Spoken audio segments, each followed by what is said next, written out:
Good morning বন্ধুরা, welcome back to our channel. তোমরা সবাই কেমন আছো? আমি তো খুব ভালো আছি। দেখো, আমি চলে এলাম তোমাদের কাছে আর সকাল সকাল একটা নতুন একটা ভিডিও নিয়ে।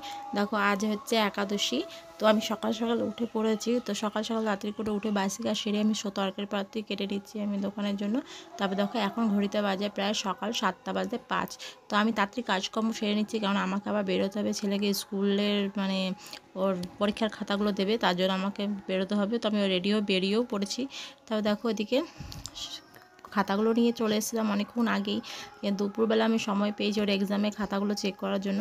তো দেখো, আমি এখন ওর নাম্বারগুলো আর কোথায় কি ভুল করেছে কি না করেছে সেগুলো আমি এখন দেখে নিচ্ছি ভালো করে।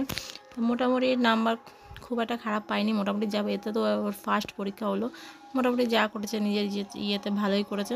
তারপরে দেখো, এদিকে বিকেল সব বাচ্চাদেরই বিকেলবেলা একটু ঘুরতে মন যায়, তার জন্য ওকে বিকেলবেলা আমি বাইরে বেরিয়েছি ওকে সাইকেল শেখানোর জন্য।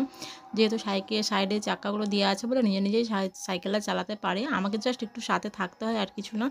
তারপরে দেখো, এদিকে বাইরে ওকে একটু সাইকেল চালিয়ে নিয়ে আমি ঘরে চলে এলাম। এদিকে টিভি দেখবো, একটু সন্ধেও দিয়ে দেবো। তারপরে দেখো, ছেলেকে দিয়ে সন্ধ্যের টিফিন দেবো আর কি। আর যেহেতু একাদশী ছিল, দিনের বেলাতে লুচি তরকারি খেয়েছিলাম, সেই লুচি তরকারিটাই ওকে দিয়ে দিলাম সন্ধ্যার সময় টিফিন করার জন্য। তারপরে আমি বসে পড়লাম ছেলেকে আমি হোমওয়ার্ক করানোর জন্য। যেহেতু আর কদিন পরে ওর আরেকটা সেকেন্ড ইউনিট টেস্ট পরীক্ষা আছে, তার জন্য ওকে আমাকে ভালো করে দেখিয়ে দিতে হবে। তো ভিডিওটা আমি এখানেই শেষ করছি। তো আমার ভিডিওগুলো তোমাদের কেমন লাগছে অবশ্যই কমেন্ট করে জানিও। তো আর আমার এই মিনি ব্লগটা তোমাদের কেমন লাগলো অবশ্যই কমেন্ট করে জানিও। থ্যাংক ইউ, বাই, ভালো থেকো।